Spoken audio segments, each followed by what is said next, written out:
Você já parou para pensar que quando você para de pensar em alguma coisa, você acaba pensando mais nela ainda? Você fecha seus olhos para dormir e você começa a pensar no dia de amanhã, começa a pensar no dinheiro, começa a pensar na família, começa a pensar no trabalho, começa a pensar como será o seu dia de amanhã. Quanto mais respostas você busca, mais perguntas aparecem. E quando eu olho para isso me lembra automaticamente de um homem na Bíblia, que mesmo em meio às suas inseguranças, mesmo passando por incertezas como você está passando, ele foi capaz de dizer que quando estava com medo, ele confiou em Deus. E esse homem é Davi. E no dia de hoje, o Senhor está nos chamando para aprendermos com Davi como mudar completamente a forma que enfrentamos a nossa ansiedade. Vencer a ansiedade não significa nunca mais ter medo, mas significa você aprender a lidar com o medo quando ele vem.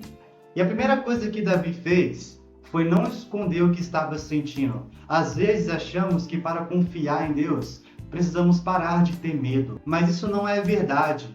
Lá em Salmos 56:1, Davi disse para o Senhor ter misericórdia dele, porque um homem procurava feri-lo.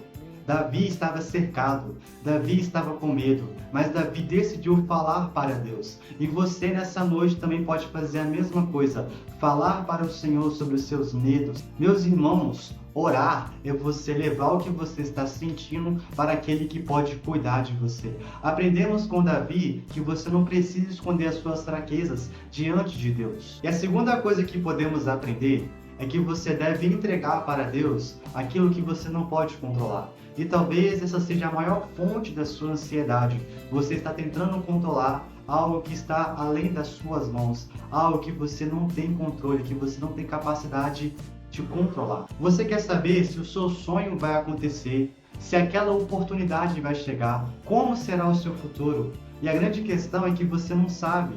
E é isso que está te deixando tão ansioso. Mas lá em Salmos, Davi fala para você entregar para o Senhor, confiar nele e ele agirá. Você precisa entregar para Deus. E a terceira coisa que aprendemos é que você deve confiar em Deus e continuar caminhando. E aqui está a parte mais difícil, porque achamos que confiar em Deus significa ficar parado esperando. E Davi entendeu isso, e ele continuou caminhando, mesmo com medo, mesmo não sabendo do futuro. E nós devemos fazer isso também, devemos continuar caminhando e entender que devemos viver o dia de hoje. E o amanhã trará suas próprias preocupações, como o próprio livro de Mateus diz. Então que venhamos entender isso. E esse foi o nosso vídeo de hoje. Se você gostou, se inscreva, deixa o like, compartilhe e comente. Muito obrigado, pessoal. Até a próxima e falou!